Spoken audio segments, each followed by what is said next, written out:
तो सबसे पहले तो जैसे रिकॉर्डिंग स्टार्ट कर दूँ। चल सर।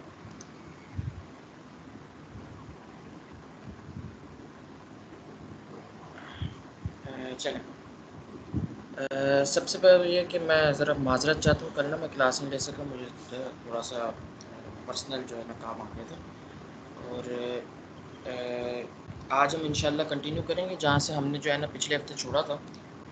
थोड़ा सा अगर मैं आपको रीकैप दूँ तो हमने पिछले हफ्ते जो है ना डिस्कस किया था कि हरूफ क्या होते हैं, ऊपर के हर्फ की एग्जैक्ट वर्डिक डेफिनेशन क्या है, उसके बाद मखरज क्या होता है और साथ में मौदा क्या होता है। तो हमने 2 मौदे और 4 मखरज टोटल जो है डिस्कस किए थे। एक मखरज जोफ़ी डिस्कस किया था कि जहाँ से 3 हरूफ वाव अलिफ या हालत मद्दा में निकलते हैं, और बाकी 3 मखरज हमने डिस्कस किए थे हलक़ी, एक हलक के नीचे वाला हिस्सा, हलक का दरमियानी हिस्सा और हलक का ऊपर वाला हिस्सा। ये 3 मखारिज हमने डिस्कस किए थे। तो आज हमारे पास है तीसरा मौका लिसान। लिसान कहते हैं अरबी ज़बान में ना ज़बान को, ये जो आपकी पूरी ज़बान होती है इसको अरबी ज़बान में ना लिसान कहा जाता है। ये सबसे अहम मखरज है अरबी ज़बान, मौका है अरबी ज़बान का, क्योंकि यहाँ से ना सबसे ज़्यादा मखरज और सबसे ज़्यादा हरूफ हैं। तीसरे मौके लिसान से 10 मखारिज और 18 हरूफ निकलते हैं। तो सबसे पहले हमारे पास है इसमें पाँचवा मखरज लहवी, ज़ुबान की जड़ और परजीब का अंदरूनी हिस्सा। ये जो परजीब का अंदरूनी हिस्सा है ना, ये बेसिकली जो आपका पीछे का जो मैं आपको बता रहा था जहाँ से आपका कॉफ और काफ निकलता है ना, ये at the back of your mouth and at the start of your throat, ये बिल्कुल एंड एरिया पे जो है ना आपका एक चीज़ लटक रही होती है, इसको कहते हैं उर्दू ज़बान में परजीब। तो इसका अंदरूनी हिस्सा, अंदरूनी हिस्से से मुराद है कि बैक साइड, पीछे वाली साइड से, अंदर वाली साइड से, कि पीछे की साइड से जब आप पढ़ेंगे ना आपको फील भी होगा जहाँ हलक की इब्तदा होती है, कि ये जो बिल्कुल जहाँ पे हलक की शुरुआत हो जाती है ना, जहाँ पे आपका विंड पाइप शुरू हो रहा होता है, उस जगह से, मतलब ये जो आपका एरिया है ना, इधर से अंदर के एरिया से, इधर से एक हर्फ ऑफ निकलता है। मतलब जब आप पढ़ेंगे भी ना तो आपको जो टिकलिश फीलिंग आएगी बैक ऑफ योर थ्रोट, जहाँ पे आपका विंड पाइप शुरू हो रहा है, वहाँ पे आपको ऐसा फील होगा जैसे गुदगुदी सी हो रही है। ये वो एरिया होता है जहाँ से हर्फ ऑफ निकलता है, जो मोटा वाला ऑफ है ना, of, of at the back of your throat. और इसी तरह हमारे पास है छठा मखरज लाहवी। लाहवी, हम इसको दोनों का नाम लाहवी क्यों है, क्योंकि लाहवी जो है ना सिर्फ मखरज के नाम पे है, कि ये जो एरिया है ना, इस नाम को हम, इसके नाम पे हमने रखा हुआ है लाहवी। अब ज़बान की जड़, ज़बान की जड़ से क्या मुराद है, जहाँ पे आपकी ज़बान बिल्कुल शुरू हो रही है, या आप कह लें कि अगर आप यहाँ से ज़बान की शुरुआत ले रहे हैं तो बैक साइड पे जो है ना आपकी ज़बान जाके ख़त्म हो रही है, ज़बान की जहाँ पे जड़ है वहाँ से। और परजीब का जो बैरूनी हिस्सा है, मतलब अब इस साइड पे जहाँ पहले हमने कहा था कि हलक की शुरुआत से, यहाँ से जहाँ पे हलक आपका बिल्कुल शुरू हो रहा है, अब हम कहते हैं कि यहाँ जहाँ पे बिल्कुल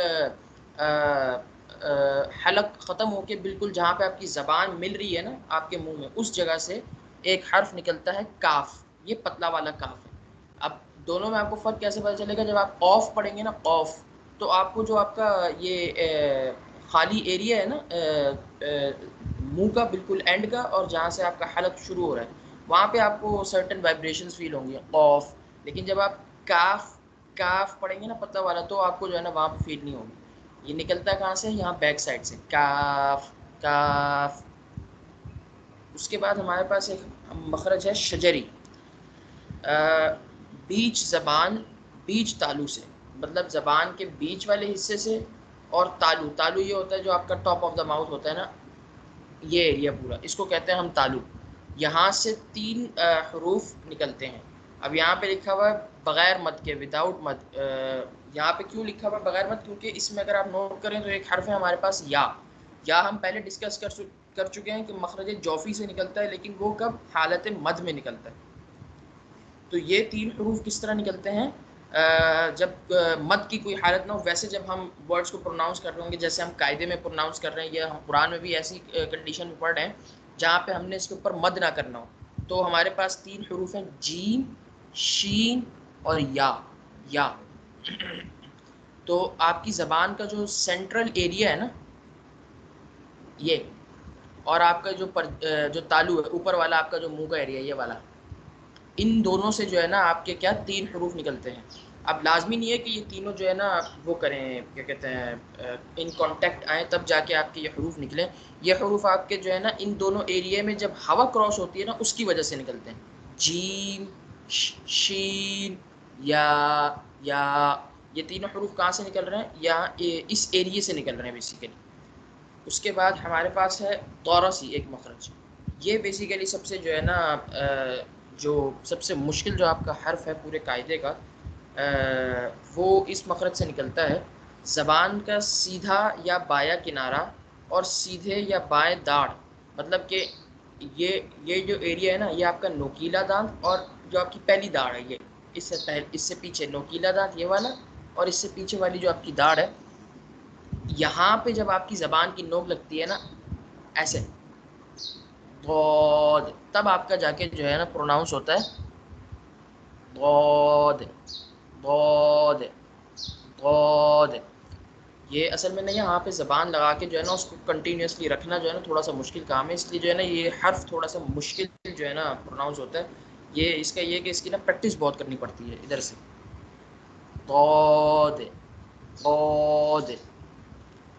उसके बाद हमारे पास एक मखरज है ज़लक़ी। ज़लक़ी वो है कि जहाँ से हमारे पास जो है ना एक हर्फ निकलेगा, नोक ज़बान, नोक ज़बान की जो नोक है ये, और ऊपर वाले दरमियानी दांतों के मसूड़े से, मतलब कि आपके जो ऊपर वाले दांत है ना ये दरमियानी दांत, ये दोनों है आपके ऊपर वाले दरमियानी दांत, ये दोनों, इनका जो बैक साइड पे जो आपका मसूड़ा है ना, जो गम्स हैं आपके, जो उसकी जो बैक साइड, वहाँ से आपका एक हर्फ निकलता है लाम है, ऐसे लाम लाम लाम, जहाँ पे आपके गम्स बिल्कुल स्टार्ट हो रहे हैं ना बिल्कुल उस जगह से। उसके बाद हमारे पास एक और मखरज है ज़लक़ी। ये ज़लक़ी क्यों हम इनको इन मखारिज के नाम, जो जैसा पहले भी मैंने आपको बताया था कि ये मखारिज के नाम उस चीज़ पर हैं कि जहाँ से आपके हरूफ जो है ना प्रोनाउंस हो रहे हैं। ये ज़बान की नोक से जितने हर्फ प्रोनाउंस होते हैं ना उनको हम ज़लक़ी मखरज के नाम से जो है ना आइडेंटिफाई करते हैं। तो 10वां मखरज भी आपका है ज़लक़ी।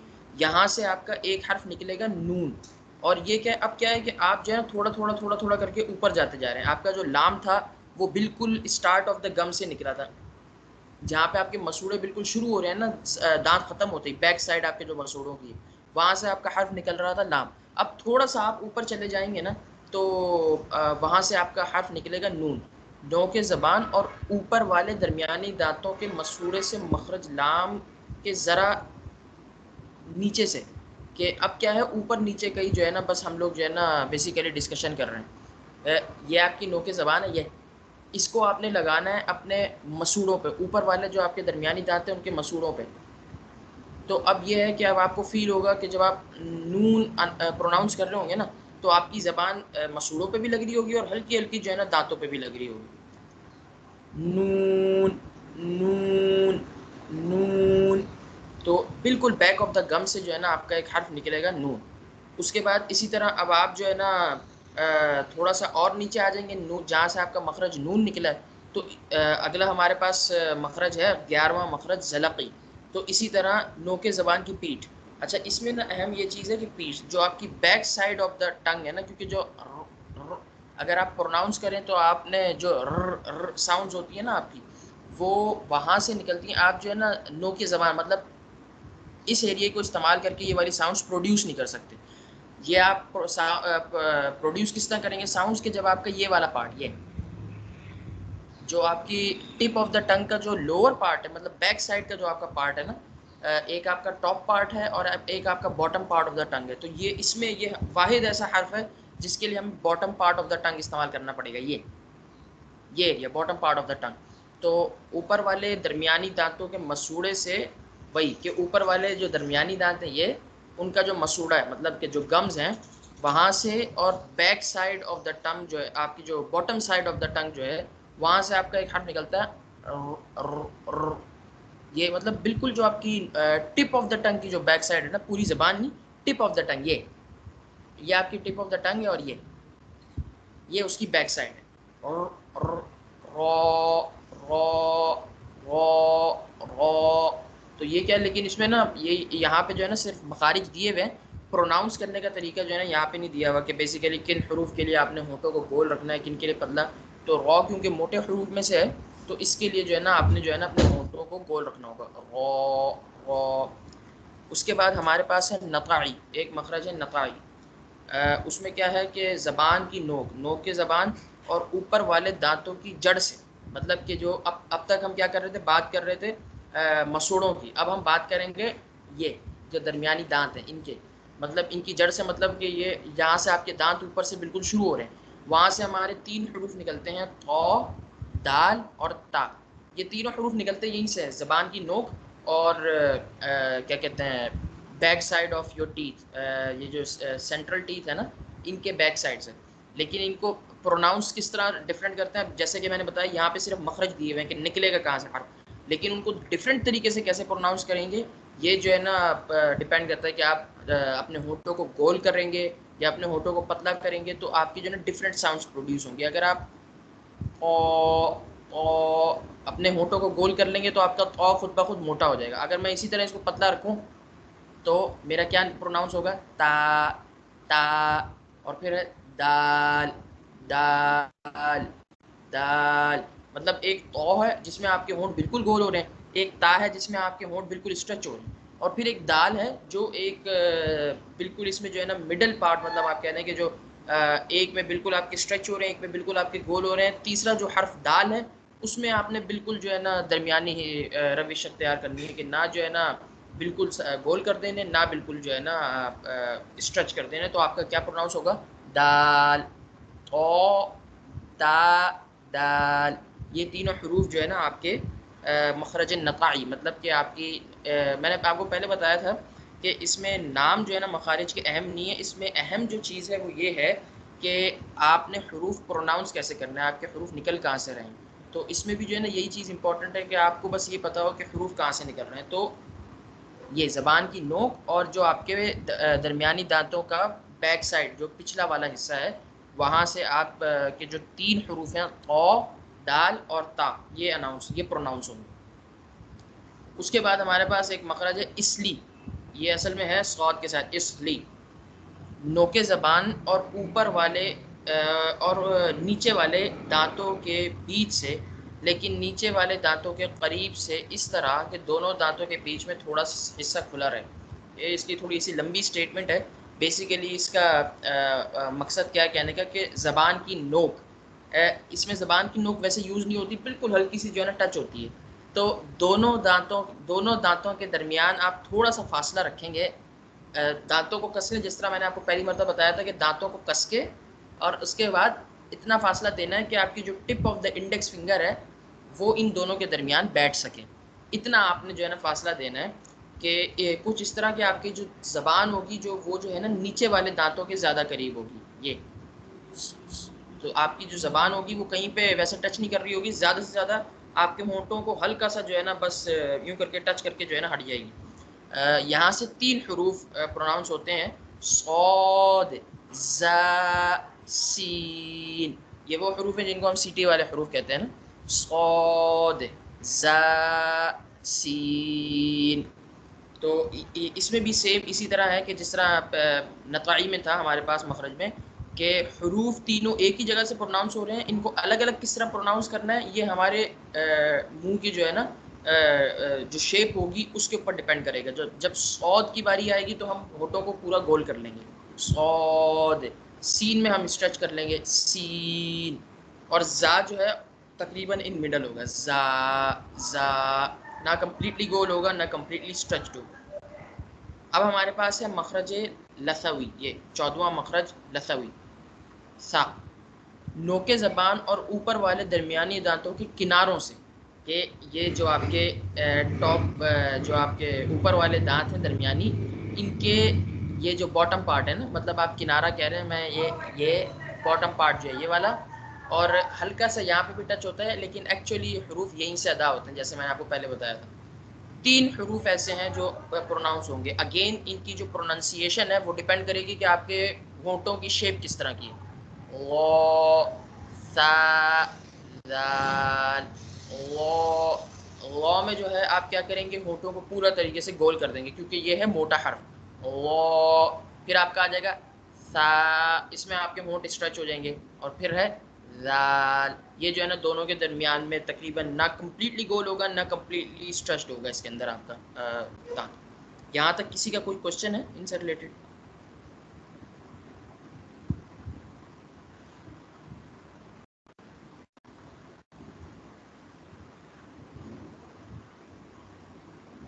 चलिए, अगर क्वेश्चन नहीं है तो आगे चलता है।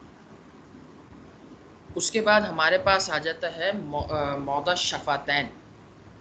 शफ़ातैन, अब मौदा अगेन के मौदे के मानी क्या है? सेंटर के, आपके जहाँ से जो आपका मरकज़ है ना हरूफ का सारा सेंटर जो है, ये जो है ना हमारे पास सेकंड लास्ट मौदा है, चौथा मौदा है बेसिकली। शफ़ातैन कहते हैं दोनों होंठों को, ये जो आपके दोनों होंठ हैं इनको कहते हैं हम शफ़ातैन। शफ़ा एक होंठ को कहते हैं, जबकि शफ़ातैन दोनों होंठों को कहते हैं। ठीक है। चौथे मौज़े शफ़ातैन से दो मखारिज और चार हरूफ निकलते हैं। पहला हमारे पास जो है 15वां मखरज शफवी, निचले होंठ के पेट। ये जो निचले होंठ का पेट मतलब ये वाला जो एरिया है ना, ये एरिया जो आप वेट एरिया जिसको कहते हैं अपने होंठों का, वहाँ से और ऊपर वाले दांतों के किनारों से एक हर्फ फा फा फा। ये आपके होंठों में जो है ना दो एरियाज होते हैं बेसिकली। एक ये आपका फ्रंट का होता है, ये ड्राई एरिया होता है। एक आपका बैक साइड पे होता है जो आपके मुंह के अंदर होता है, वो वेट एरिया होता है आपके होंठों का ना। ये बिल्कुल उन दोनों के, जहाँ पे आपका वेट एरिया और जहाँ पे आपका ड्राई एरिया है ना, उन दोनों की बाउंड्री पे बेसिकली टूवर्ड्स द जो वेट एरिया, वहाँ से आपका एक हर्फ निकलता है फा फा। क्या आपके ये दरमियानी दांत जब आपके होंठों को इस जगह पे लगेंगे, इधर ये फा फा, बिल्कुल दबा के नहीं निकालना। फा फा ऐसा नहीं करना, वो सही हर्फ जो है ना अदा नहीं होगा। बिल्कुल नॉर्मल स्टेट में ज़रा सा आपने दांत अपने होंठों पे रखने हैं और प्रोनाउंस करना है फा फा। उसके बाद हमारे पास है एक और 16वां मखरज शफवी, कि यहाँ से हमारे पास जो है ना तीन हरूफ अदा होते हैं, लेकिन तीनों में जो है ना अदा करने में थोड़ा सा फ़र्क है। दोनों होंठ बंद होने से तीन हरूफ बा, मीम और वाव निकलते हैं। यहाँ पे ज़रा बा छुपा हुआ है, आगे हमने उसको डिस्कस किया हुआ। बा, मीम और वाव निकलते हैं, लेकिन दोनों होंठ बंद होने से बा और मीम निकलते हैं, और वाव के लिए दोनों होंठों को खुला रखना पड़ता है हमें। कि वाव किस तरह प्रोनाउंस होता है? वाव वाव। के होंठ हमारे दोनों इस्तेमाल हो रहे हैं, होंठों से ही हमारे जो है ना हर्फ प्रोनाउंस हो रहा है, लेकिन इसमें हम होंठों को बंद नहीं कर रहे, हमने इसमें होंठों को खुला रखा है, इसके दरमियान गैप दिया हुआ है। वाव। और बा और मीम किस तरह होते हैं कि उसमें हमारे दोनों होंठ बंद हो जाते हैं। बा मीम, बा मीम। ये हमारे तीन हरूफ थे। उसके बाद हमारा आखिरी मौका है खैशूम। खैशूम कहते हैं नाक को, ये जो नाक का जो आपके नॉस्ट्रल्स होते हैं ना, उनको आप कहते हैं खैशूम। खैशूम के मानी नाक की जड़ या नाक की बांस के हैं। पाँचवें मौका खैशूम से एक मखरज और दो हरूफ निकलते हैं। नाक की जड़ या नाक की बांस से मतलब कि ये जो आपका नॉस्ट्रल्स हैं, वहाँ से दो हरूफ हालत गुन्ना में निकलते हैं। अच्छा, ये जो है ना कंडीशन है, वैसे हम डिस्कस कर चुके हैं कि मीम जो है वो कहाँ से निकलता है, आपके होठों से, और जो नून है वो कहाँ से निकलता है, आपके ज़बान की नोक और ऊपर वाले जो आपके गम्स हैं, ऊपर वाले दरमियानी दांतों के जो मसूड़े हैं, गम्स हैं, वहाँ से अदा होता है नून। लेकिन जब आप हालत गुन्ना में पढ़ेंगे, जब इन दोनों हर्फ पे गुन्ना हो रहा होगा, तो जो इनकी आवाज़ निकलती है ना, वो निकलती है नाक से। आप जैसे पढ़े अम्मा अम्मा, तो आप प्रोनाउंस नहीं कर सकते। अगर आप इसको प्रोनाउंस करते हुए अपनी नाक बंद कर लेंगे ना, तो आपका जो है ना हरूफ अटक जाएंगे। बेसिकली आपने नोट किया होगा कि जब आपको नज़ला होता है और आप गुन्ना करने की कोशिश करें, तो आपका गुन्ना सही से अदा नहीं होता। उसकी रीज़न यही है कि ये आपकी आवाज़ निकल रही होती है नाक से, तो वो नज़ले के वक्त में जो है ना आपकी वो नाक बंद हुई हुई होती है, तो वो जो आवाज़ होती है वो अंदर ही फंस जाती है, वो जो है ना खारिज नहीं होती, आवाज़ निकलती नहीं है, मखरज आपका बंद हो जाता है। तो असल में ये हरूफ हालत गुन्ना में कहाँ से निकलते हैं? नाक से। अन्ना, अब मैं अन्ना कहते हुए अगर मैं अपनी नाक बंद कर दूं अन, तो अब मेरे आवाज़ निकलेगी नहीं, वहीं पे फंस जाएगी। तो ये दोनों हरूफ कहाँ से अदा होते हैं? नाक से। ये हमारी बेसिकली थ्योरी थी मखारिज की थोड़ी सी। तो अगर किसी के इससे रिलेटेड कोई क्वेश्चंस हो तो गो अहेड, वरना आज एक और इंशाल्लाह टॉपिक का मैं आपको ओवरव्यू दूँ।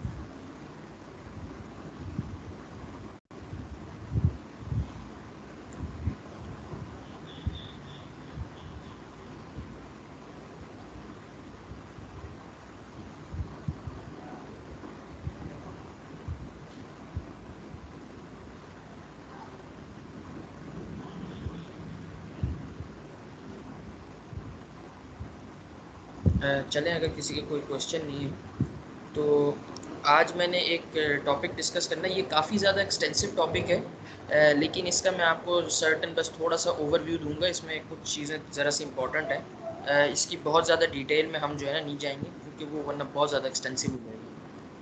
तो 1 सेकेंड, एक ज़रा सेकेंड रुकिए।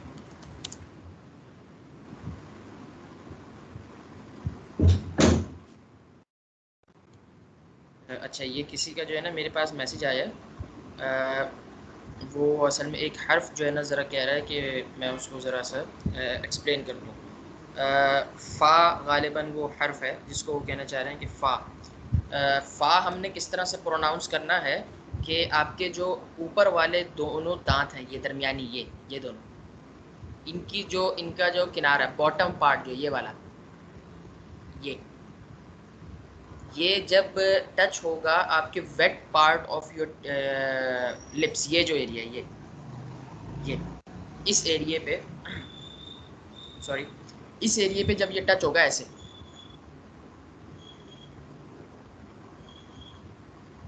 इस तरह करके, तो जो आपका हर्फ अदा होगा वो होगा फा। फा, लेकिन मैं कह रहा था इसको बिल्कुल दबाना नहीं है, ऐसे नहीं करना। आपने बिल्कुल अपने होठों को और जो है ना जो आपका दांत हैं और आपके जो होंठ हैं उनको बिल्कुल दबा नहीं देना, वरना वो जो है ना कस जाएगा। कसना नहीं है, बिल्कुल नॉर्मल स्टेट में अपने दांतों को, ये जो नीचे वाला हिस्सा है इसको लाके रखना है आपने wet part of your lips पे इधर, और फिर बहुत नॉर्मली तरीके से आपने प्रोनाउंस करना है, आवाज़ प्रोड्यूस करनी है बेसिकली। जो जब आप आवाज़ प्रोड्यूस करेंगे तो ऑटोमेटिकली यही आवाज़ प्रोड्यूस होगी, फा, फा, फा, फा। समझ आ गई है? और अगर क्वेश्चन है फर्दर, अगर किसी कोई डिटेल चाहिए और किसी का कोई क्वेश्चन हो तो वो भी कर सकते हैं।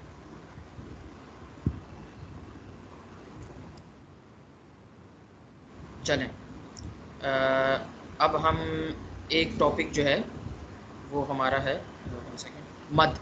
मद बेसिकली होता क्या है? आपने अक्सर देखा होगा, मैं 1 मिनट उनके साथ ही खोल लेता हूँ कुरान में, ज़रा खोला नहीं।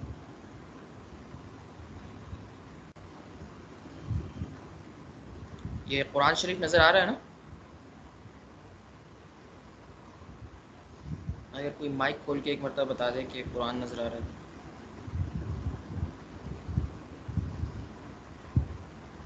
जी जी नज़र आ रहा है। चलो, मद बेसिकली होता क्या है? इसकी ये आपने अक्सर जो है ना अलामत इस तरह की, ये जो जहाँ पे मैं कर्सर घुमा रहा हूँ फ़ी हा के ऊपर, ये अक्सर इस तरह की अलामत, या फिर आपने देखी होगी इस तरह की अलामत, एक मिनट, ये वाली अलामत, ये इस तरह की अलामतें, या ये जो दिमाग के ऊपर जो है, ये अलामत आपने अक्सर जो है ना कुरान के अंदर देखी होगी, जिसको हम कहते हैं मद। आप में से अक्सर लोग ही जानते होंगे इस अलामत का बेसिकली नाम क्या है, मद। मद के मानी क्या हैं? ज़्यादा करने के या खींचने के, ठीक है ना? अब रियलिटी में मद होता कहाँ पर है?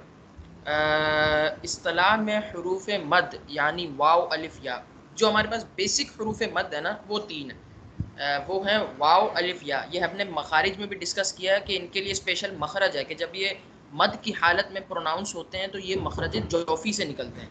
वैसे इन तीनों के लिए अलग अलग हमारे पास मखरज है, अलिफ के लिए भी, वाव के लिए भी और या के लिए भी। लेकिन हालत मद में ये तीनों हरूफ जो है ना, हालत मद में ये तीनों हरूफ हमारे पास, इनके लिए अलग से एक मखरज है हमारे पास प्रोनाउंस करने के लिए। तो असल में जो मद है ना उस वो है कि वाव अलिफ या को खींच कर पढ़ने का नाम मद है। और एक हमारे पास होता है कसर। चलें ये पढ़ लेना कि कसर के मानी कैद करने और महदूद करने के हैं। बेसिकली अगर आप किसी चीज़ को मद के साथ भी पढ़े ना तो आप उस पर कसर कर रहे हैं। कसर के जो असल मानी होते हैं ना, छोटा करना या कम करना, उसको रिड्यूस कर देना, ये मानी होते हैं कसर के। कुरान के अंदर ये जो है ना हर्फ लफ्ज़ इस्तेमाल हुआ है नमाज को छोटा करने के लिए, अपनी नमाज़ों को कसर करने के लिए। तो कसर के मानी बेसिकली क्या होते हैं? किसी चीज़ को महदूद कर देना, छोटा कर देना, रिड्यूस कर देना, इसके मानी होते हैं कसर करना। और मद के मानी क्या होते हैं? किसी चीज़ को एक्सटेंड कर देना, फैला देना, बड़ा कर देना, खींच देना, ये होता है मद हमारा।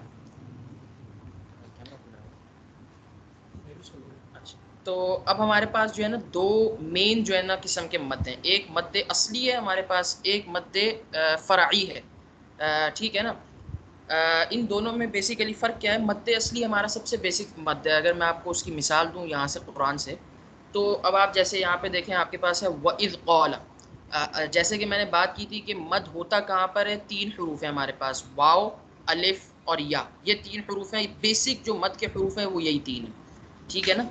अब होता कब है कि अलिफ से पहले ज़बर आ जाए और या से पहले ज़ेर आ जाए, जैसे यहाँ पर है क़ाल इन्नी आलम, ये जहाँ पे मैं कर्सर में खिला रहा हूँ, कि या से पहले ज़ेर आ जाए और वाव से पहले पेश आ जाए, जैसे क़ालू यहाँ पे लिखा हुआ है क़ालू अतजअलु। तो ये 3 जो है ना आपकी कंडीशंस हैं मद की, कि अलिफ से पहले ज़बर, वाव से पहले पेश और या से पहले ज़ेर आ जाए, तो यहाँ पे आपका मद होता है।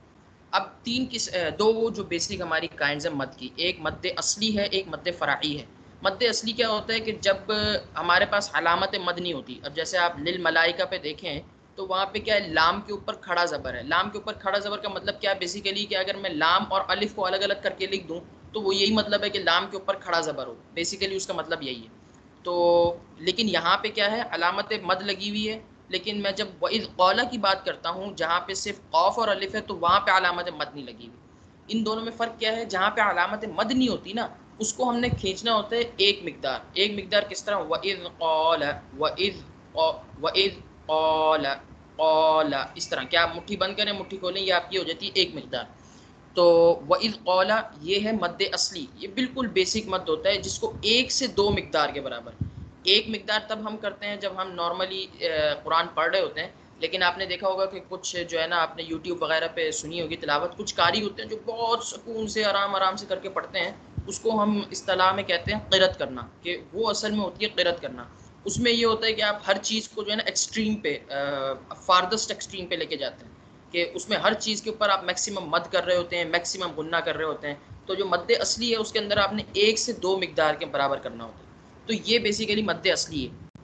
ये ओवरव्यू था मद असली का, कि अब यहाँ पे वही के हरूफ मद दिए हुए, कि हरूफ मद 3 है, वाव अलिफ या। जो मैं आपको बात बता रहा था कि जो भी काम होगा, जो भी मद होगा, वो होगा इन दोनों के ऊपर ही, वाव अलिफ या के ऊपर। ये सिर्फ उस वक्त हरूफ मद कहलाएंगे जब अलिफ से पहले ज़बर, वाव साकिन से पहले पेश और या साकिन से पहले ज़ेर। अच्छा, एक चीज़ का ध्यान रखना है कि हमने बात की अलिफ से पहले ज़बर, अलिफ साकिन से पहले नहीं, क्योंकि अलिफ साकिन हमने पहले बात किया था कि अलिफ के ऊपर कोई भी अलामत आ जाए तो वो क्या बन जाता है, वो हमज़ा बन जाता है। कि ज़बर, ज़ेर, पेश या साकिन आ जाए तो वो खुद ब खुद हमज़ा बन जाता है, वो अलिफ नहीं रहता। लेकिन वाव साकिन और या साकिन का होना ज़रूरी है, सिर्फ वाव और या नहीं हो सकते, ठीक है। इनसे पहले अगर ये अलामतें आ जाएँ तो इन पे क्या होगा, मद होगा। इन हरूफ मद अलिफ 2 हरकत की मिक़दार खींच कर पढ़ते हैं, जिस तरह यहाँ पे लिखा हुआ है, इन हरूफ मद को अलिफ यानी 2 हरकत की मिक़दार खींच कर पढ़ते हैं। अगर आप मद असली की बात करें, क्योंकि मुख्तलिफ मद सबकी मिक़दार मुख्तलिफ है, तो यहाँ पे जनरल दी हुई है कि 2 हरकत की मिक़दार खींच कर पढ़ते हैं। हरकत की मिक़दार मुट्ठी बंद करने या खोलने के वक्फे के बराबर होती है। ये 1, ये 2, ये 1, ये 2, किसी भी एक तरफ आप कहते हैं, और 2 हरकत की मिक़दार 1 अलिफ के बराबर होती है। सबसे जो बेसिक हमारे पास है वो है मद असली। वो मद है जो बज़ाते ख़ुद बग़ैर किसी सबब या किसी दूसरे हर्फ की मदद के बग़ैर किया जाए। सिंपल इसके मानी ये हैं कि इसके अंदर हमें किसी जो है ना अलग हर्फ की ज़रूरत नहीं पड़ती। वो मैं आपके आगे एक्सप्लेन करूँगा कि इसकी एक्सप्लेनेशन क्या है। इसमें यह है कि सिंपल अगर अलिफ से पहले ज़बर या वाव साकिन से पहले पेश या साकिन से पहले ज़ेर आ जाए, तो हमारे पास क्या होता है, जो सबसे बेसिक मद है मद असली। और इसको करना कितना है, 1 से लेके 2 की मिक़दार, या 1 मिक़दार या 2 मिक़दार। बेसिक हमारे पास जो होती है वो होती है 2 मिक़दार, कि कम से कम हम जो है ना किसी भी चीज़ को 2 मिक़दार के बराबर करते हैं। लेकिन अगर आप तेज़ी में तिलावत कर रहे हो जल्दी में, तो आप 1 मिक़दार के बराबर भी, लेकिन फिर आपने उसको स्टैंडर्डाइज़ करना है कि उसी तरह जो है लेके चलें। वइज़ क़ाल रब्बुका, बिल्कुल हल्का सा, इतना भी नहीं करना कि आप बिल्कुल ही मद ना करें, और इतना भी नहीं करना कि आप बहुत ज़्यादा मद करते हैं, बिल्कुल थोड़ा सा इसके अंदर मद होता है। वइज़ क़ाल रब्बुका लिल मलाइका, अब जो मलाइका है उसके ऊपर जो है ना मैंने ज़्यादा की है, उसकी क्या वजह है, ये हम आगे जो है ना इसको डिस्कस करेंगे। अब मद फ़राई है, इसकी काफ़ी सारी मुख्तलिफ़ किस्में हैं। मैं इसमें से बिल्कुल आपको जो है ना 2 जो बेसिक हमारी 2 या 3 जो बेसिक मद है हमारे, उनको हम इंशाल्लाह डिस्कस करेंगे। मद्द मुत्तसिल या मद्द वाजिब, इसके दो नाम हैं। असल में हम इसका जो नाम इस्तेमाल करते हैं वो होता है मद्द मुत्तसिल। मुत्तसिल का मतलब क्या होता है? किसी चीज़ को मिलाना, इत्तिसाल पैदा करना, ठीक है ना। हरूफ मद में से किसी हर्फ के बाद हमज़ा उसी कलेमे में वाक़े हो तो उसे 4 से 5 हरकत तक हरकत तक खींच कर पढ़ा जाता है। इसको मद्द मुत्तसिल या मद्द वाजिब कहते हैं। कैसे? जैसे मैंने यहाँ पे बात की थी लिल मलाइका, मलाइका के अंदर अगर आप देखें तो वो क्या रहा है, मलाइका एक वर्ड है अरबी ज़बान में ना, मलाइका जिसके मानी क्या है? फरिश्ते। मलाइका एक वर्ड है अरबी ज़बान का। अब उसके अंदर वो क्या है, लाम जो है ना हमारे पास हर्फ मद है। लाम के ऊपर खड़ा ज़बर है, इसलिए वो क्या बन गया? हर्फ मद। बेसिकली इसका क्या मतलब है? लाम के बाद क्या आ रहा है? अलिफ आ रहा है। मैंने लाम लिखा हुआ है, लाम के ऊपर ज़बर है और उसके बाद क्या आ रहा है? अलिफ। ला ला यहाँ पे भी यही ना, लिल मला मला मला मलाइका मला। तो इसमें हो क्या रहा है कि लाम के बाद, लाम के ऊपर ज़बर आ रहा है और उसके बाद अलिफ आ रहा है। तो लाम क्या बन गया? हर्फ मद बन गया। कि जैसे हमने डिस्कस किया था कि अलिफ से पहले अगर ज़बर आ जाए तो वो क्या होता है? हरफ मद बन जाता है। वो वहाँ पे हमने मद करना है। लेकिन उसके साथ इमीडिएटली उसके बाद क्या हुआ है? हमज़ा आ गया हमारे पास, जिसके नीचे ज़ेर है लिल मलाइका। और ये क्या है? एक ही वर्ड के अंदर है। हरफ मद भी मतलब कि लाम के ऊपर खड़ा ज़बर और उसके बाद जो हमज़ा, ये दोनों क्या है? एक ही वर्ड के अंदर है, एक ही वर्ड के अंदर वाक़ हो रहे हैं। तो इसमें क्या है हमारे पास? मद्दे मुत्तसिल होगा, मतलब कि जो हमारे पास जिसको हम बड़ा वाला मद कहते हैं वो यहाँ पे होगा। लिल मलाइका के 5 मिकदार, मलाइका, मुट्ठी बंद की खोली, बंद की खोली और बंद की, 5 मिकदार जो है ना इसके अंदर हमारे पास मद होगा। क्यों? क्योंकि ये बड़ा वाला मद किस लिए है? क्योंकि हरफे मद और जो वो है क्या कहते हैं, हमज़ा, वो दोनों एक ही हर्फ के अंदर आ गए हैं। इसको हम कहते हैं मद्द मुत्तसिल। ये समझ आया या इससे रिलेटेड कोई क्वेश्चन है?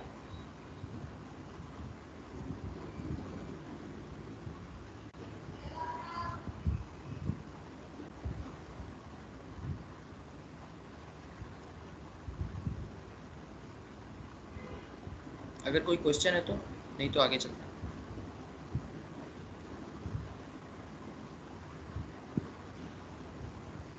चलिए उसके बाद हमारे पास एक सेकंड, चलें।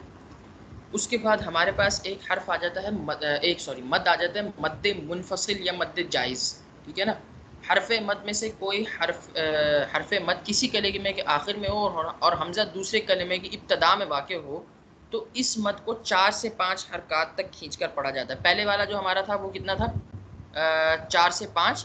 और यहाँ भी जो है ना हमारे पास आ रहा है मद्द मुनफसिल के अंदर, ये असल में थोड़ा सा जो है ना छोटा होता है। मद्द मुत्तसिल हमारे पास जो है ना इसकी निस्बत थोड़ा सा बड़ा होता है, कि जब हम वो कर रहे होते हैं क्या कहते हैं, किरत कर रहे होते हैं तो ये हम थोड़ा सा छोटा करते हैं मद। और मद्द मुत्तसिल जो होता है वो हमारे पास जो है ना तकरीबन 5 हरकत होता है, 5 हरकत के बराबर। और ये हमारे पास होता है 3 से 4। यहाँ पे 4 से 5, ये भाई यहाँ पे अगर आप 4 तक कर लेंगे ना, इसको हम लोअर साइड पे थोड़ा सा रखते हैं। तो ये इसकी अगर मैं मिसाल दूँ तो वो क्या है कि हरफ मद एक कलमे में हो और जो हमज़ा है वो दूसरे कलमे में। तो अगर आप इधर देखें कौलू अतजालू, तो इसके अंदर वो क्या रहा है कि हरफ मद के वाव साकिन से पहले पेश आ गया। इसका मतलब है मद तो आपने करना है कौलू, या मद असली करेंगे या कोई और मद करेंगे। अगर आगे हमज़ा ना होता तो हम क्या करते? मद असली करते, सिंपल। अब अगर आप देखें, जैसे मैं यहाँ पे मिसाल दूँ अम्बिऊनी, कि यहाँ पे जो है ना वाव के ऊपर वाव साकिन है और उससे पहले क्या है? पेश है। अब उससे पहले हमज़ा को हमने नहीं देखना, उसके बाद वाले हमज़ा को हमने देखना है। पहले अगर हमज़ा आ जाए तो कोई फ़र्क नहीं पड़ेगा उससे हमें। तो अगर आप देखें उससे पहले पेश है और उसके बाद हमज़ा नहीं है तो हमने सिंपल अम्बिऊनी के सिंपल जो है ना वो मद्द असली करके जो है ना इसके अंदर हमने ख़त्म कर दिया। लेकिन अगर आप यहाँ पे देखें तो हमारे पास क्या है? हरफ मद है और उसके बाद हमारे पास अगले वर्ड में एक वर्ड हमारे पास है कौलू, एक वर्ड है हमारे पास अतजालू। ये दोनों डिफरेंट डिफरेंट वर्ड्स हैं अरबी में हमारे पास ना। तो हरफ मद एक वर्ड में है और जो है जो हमज़ा है वो दूसरे वर्ड में। तो इसमें हमारे पास होता है मद्द मुनफसिल, जो मद्द मुत्तसिल से थोड़ा सा जो है ना छोटा होता है। कौलू अतजालू फ़ीहा, कौलू अतजालू फ़ीहा, कि इसको हम 3 से 4 के बराबर करते हैं कम से कम ना। तो एक हमारे पास मद हो गया कि जिसमें हमजा हमारे पास सेम वर्ड में आ रहा है, एक हमारे पास मद हो गया कि जिसमें हमारे पास हमजा डिफरेंट उसमें आ रहा है, वर्ड में आ रहा है। तो ये दोनों आपको समझ आ गए?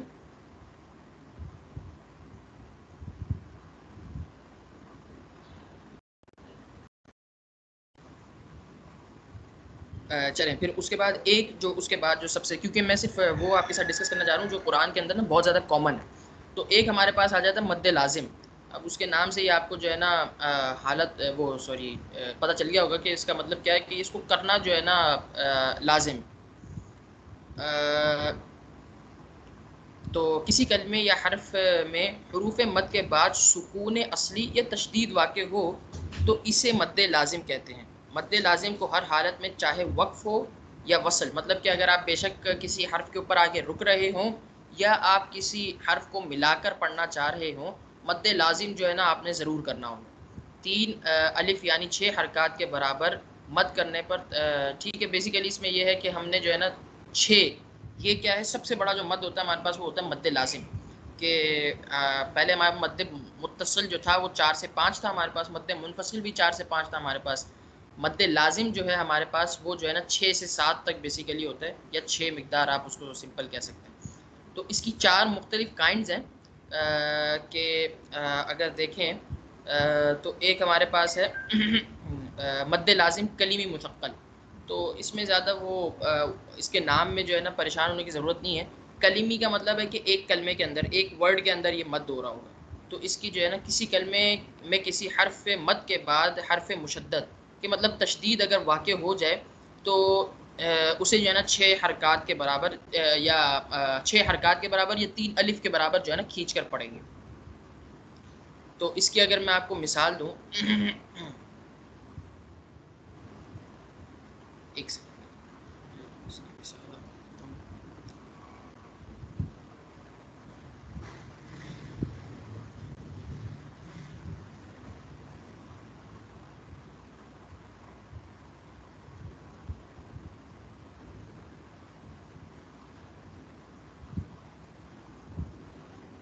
यहाँ पे अगर आप देखें अल-हाक़्क़ा, अल-हाक़्क़ा में अगर आप देखें, अब यहाँ पे आप देखें मद की अलामत उसी तरह है जिस तरह हमारे पास मद मुत्तसिल में थी ना कि बड़े वाले मद की अलामत है, जिसको हम जनरल टर्म्स में बड़ा मद या छोटे मद के नाम से जानते हैं। लेकिन इनकी ना मुख्तलिफ सूरतें होती हैं। अच्छा, ये चीज़ ना वो है कंसिस्टेंट है कि कुरान में आप कहीं पे भी देखेंगे कि सेम कलमे में जो है ना हरफ मद आ रहा होगा और हमज़ा आ रहा होगा तो उसके ऊपर बड़े मद की अलामत होगी, कहीं पे भी आप कुरान में देखेंगे। मतलब ये ग्रामेटिकल वो है, लॉ है एक, आपने उसको फॉलो हर हाल में करना है।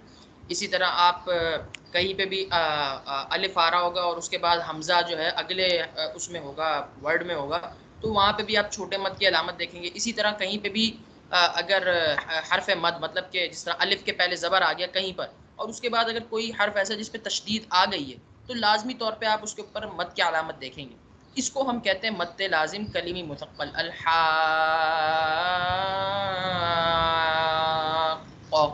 के यहाँ पे क्या है कि हरफ मद है हमारे पास, अलिफ से पहले ज़बर है और उसके बाद हमारे पास जो इमीडिएटली नेक्स्ट वर्ड है उसके ऊपर तशदीद आ गई।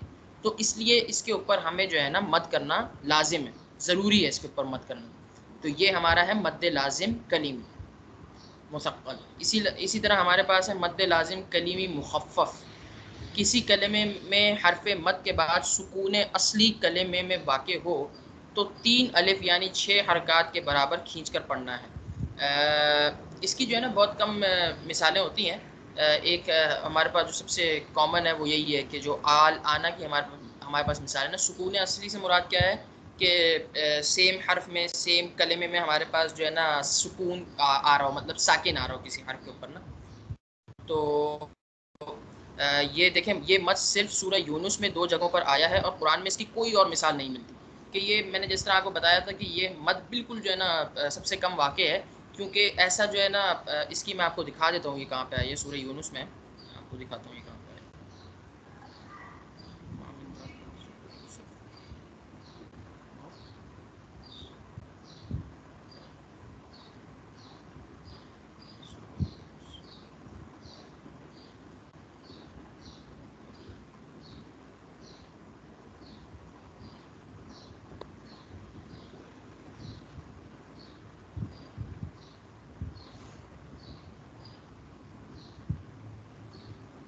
ये रहा।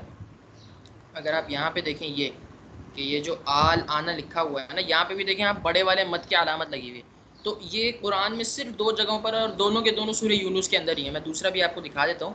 इसमें हो क्या रहा है कि हमारे पास हरफ मद है बेसिकली, कि खड़ा ज़बर। खड़ा ज़बर भी क्या है, मद असली है ना, कि उसमें खड़े ज़बर को अगर आप हिज्जे करके लिखेंगे तो उसमें क्या है कि अलिफ के बाद ज़बर के बाद किसी हर्फ के ऊपर ज़बर है और उसके बाद अलिफ आया हुआ है खड़ा ज़बर की अगर आप हिज्जे करेंगे। तो इसमें क्या है, हमज़ा के ऊपर खड़ा ज़बर है। तो बेसिकली क्या है, हमारे पास हमज़ा था जिसके ऊपर ज़बर था और उसके बाद अलिफ आ गया, तो हमने उसको करके कैसे लिख दिया, उसको हमने खड़ा ज़बर बना के लिख दिया। तो उसके बाद हमारे पास क्या है, सुकून असली। सुकून असली का मतलब है इमीडिएटली उसके बाद सेम हर्फ के अंदर साकिन। सुकून असली का मतलब होता है कि सेम हर्फ के अंदर जो है ना साकिन होना चाहिए। तो इमीडिएटली उसके बाद हमारे पास सेम हर्फ के अंदर साकिन है। तो इस पे हम क्या करेंगे, मद्दे लाजिम कलीमी मुखफ़फ़ के, बेसिकली मद्दे लाजिम के बड़ा वाला मद हमने इसके अंदर करना है। आप बेशक इसको बड़े वाले मद और छोटे वाले मद के नाम से याद कर लें, लेकिन आपको कंडीशंस पता हो कि हमने मद कहाँ पे करना है। उसमें फिर ऐसा है कि इसमें सबसे ज़्यादा फ़ायदा होता है हुफ़ाज़ कराम को, कि आप बगैर देखे पढ़ रहे हो ना, तो आपको पता होता है कि मैंने यहाँ पे मद करना है क्योंकि यहाँ पे एक कंडीशन लग रही है। तो इस मद को किस तरह करेंगे,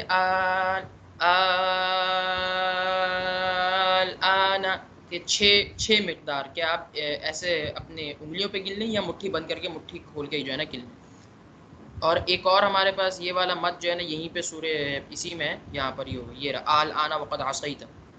सूर्य यूनुस के अंदर ही हमारे पास जो है ना ये आल आना, ये एक ही हर्फ है आल आना जहाँ पे मद हुआ है। पूरे कुरान में बस 2 जगह पर है, उसके अलावा पूरे कुरान में ये कहीं पर भी नहीं। ठीक है ना। उसके बाद हमारे पास एक आ जाता है मद्दे लाजिम हरफी मुसक्कल। अच्छा, मुसक्कल के मानी ये होते हैं कि जुड़ा हुआ हो, मिला हुआ हो। ठीक है ना।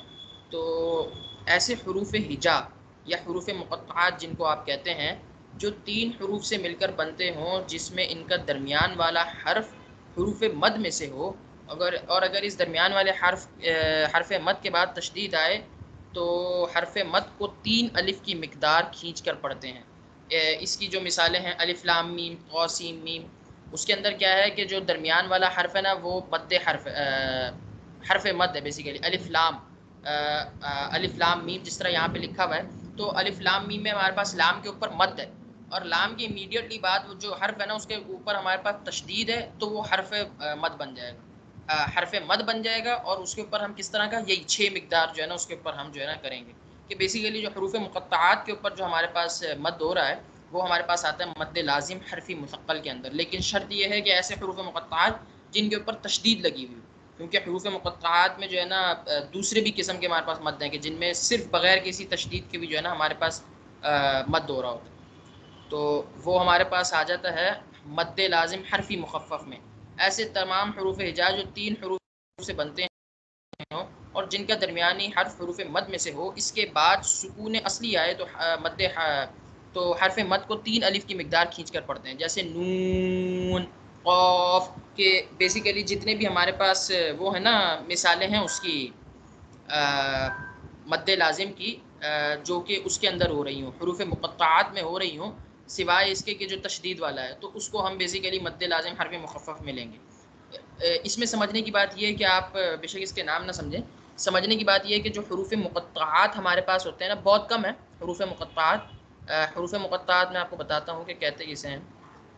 ये वाले जो हरूफ होते हैं ना, जो अलग अलग हुए होते हैं, अलिफ लाम मीम जिस तरह है, क़ासिम मीम हमारे पास होता है। आपने कुछ सूरतों के शुरू में इनको देखा होगा, ये सिर्फ सूरतों के शुरू में आते हैं, और इनके कोई मानी नहीं होते, मतलब आप इनका कहीं पे तर्जुमा लिखा हुआ नहीं देखेंगे।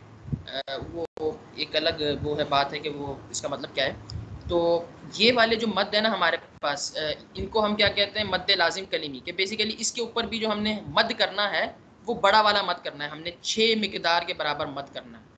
तो उसमें डिफरेंट कंडीशंस हैं, आप बेशक कंडीशन याद ना करें, बस आप ये याद कर लें कि जो वो हैं हरूफ मुक़त्तआत, उनके अंदर जो हमने मद करना है वो हमने बड़े वाला मद करना है। तो ये हमारी बेसिक जो है ना काइंड्स ऑफ मद थी। एक मुत्तसिल हमने पढ़ा है, एक मद्दे मुनफसिल हमने पढ़ा है, और मद्दे लाजिम की हमने 4 किस्में पढ़ी।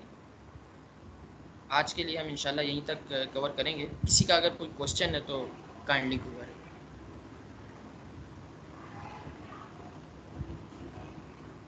ये क्लियर है सर।